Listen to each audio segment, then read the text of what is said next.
name's Gary Trevennan Small. My name is Megan Gant. I was born on the outskirts of Camborne in a little place called Great Wheel Seaton. Back then, in those days, Tolvaden and Tuckermill Valley was scarred with old mine workings, and as a child I spent many hours in and out the old engine houses, playing down by the tin streams, the arsenic tunnels and around the shafts. Fast forward a couple of years and I left school and I worked for a company called Compare Construction and Mining, formerly known as Holman's, where we built compressors, drill rigs and drills for the mining industry. My family come from a long line of miners. My great-grandfather was the last hand bar driller in Cornwall and travelled around the world mining. I was born and grew up in Cornwall, and I did an art and design practice degree at Cornwall College. Cornwall heavily inspires my work, and I'm really drawn to the impermanence of buildings and the textures and imperfections surrounding the passage of time and how they affect surfaces and structures.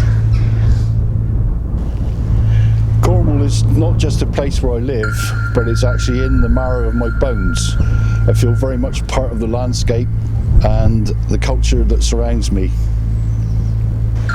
One of the main components of my work is a process called photolithography, and I use my photographs of these abandoned structures around Cornwall and I print them onto my ceramic surfaces as a way of capturing a specific moment in time, capturing their fragile states and preserving them. It's a sort of a way of documenting the histories around me and making sure that these places are archived. This body of work is based on impermanence and how everything we see will eventually break down and return to the ground.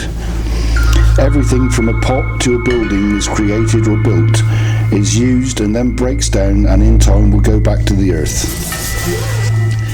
Since completing my degree some 5 years ago, I've been greatly inspired by Japanese ceramic techniques, including raku and kintsugi.